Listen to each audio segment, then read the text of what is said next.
बच्चों, आज हम आप लोगों को सम संख्याएं और विषम संख्याओं के बारे में बताने वाले हैं। बहुत ध्यान से सुनना, बहुत ध्यान से देखना।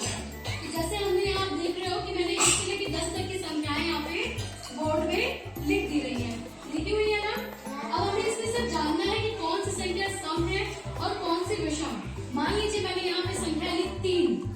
अब ये सम है या विषम, इसको जानने के लिए हम 3 डंडे खींचेंगे, 1, 2, 3। अब हमें हर में 2 के जोड़े बनाने हैं।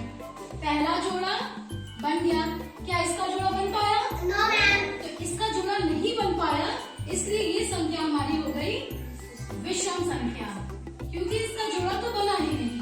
अब मान लीजिए इसी तरह हमने एक संख्या उठाई यहाँ से 8।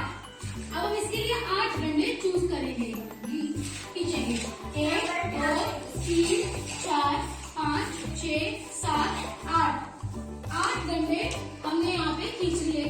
तो हमने 2 का जोड़ा बनाया, पहला जोड़ा, दूसरा जोड़ा, तीसरा जोड़ा और चौथा जोड़ा। तो क्या कोई संख्या बची? नो मैम, ये सम है। ये कौन सी संख्या हुई फिर?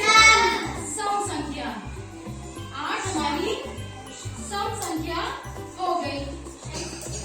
ठीक है, अब इसी तरह हम एक और संख्या देख लेते हैं। जैसे हमने यहाँ पे ले लिया 6, 1, 2, 3, 4, 5, 6। 1 जोड़ा, 2 जोड़ा, 3 जोड़ा, कुछ बचा? नो मैम, ये सम है। तो 6 हमारा सम संख्या। अच्छा, यानी कि कॉन्सेप्ट ये है कि सम संख्याओं में जोड़ा 2 का बनता है और विषम में जोड़ा नहीं बन पाता, कोई एक संख्या बच जाती है। अब देखिए हमको, मान लीजिए ये तो छोटी संख्याओं का हो गया। इसी तरह अगर कोई संख्या है, मान लीजिए 75, 75। अब इसके हम 75 लाइन तो ड्रॉ करेंगे नहीं, वो तो बहुत टाइम टेकिंग हो जाएगा। तो हमें इसको देखने के लिए क्या करना है, हम इकाई का अंक देखेंगे। किसका अंक? इकाई का। और इकाई के अंक के हिसाब से हम 5 डंडे हमने खींचे और 2, 2 और 1 हमारा संख्या क्या हुआ? बच गया। तो इसका मतलब 75 विषम संख्या है। क्या है?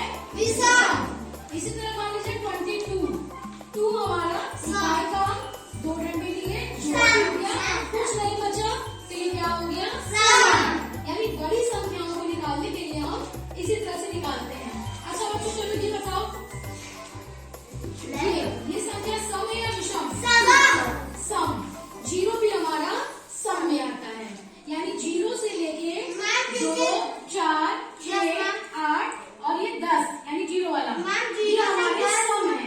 और बाकी बचे हुए 1, 3, 5, 7, 9 ये हमारी विषम संख्याएं हैं। यानी किसी भी संख्या के अंत में अगर 2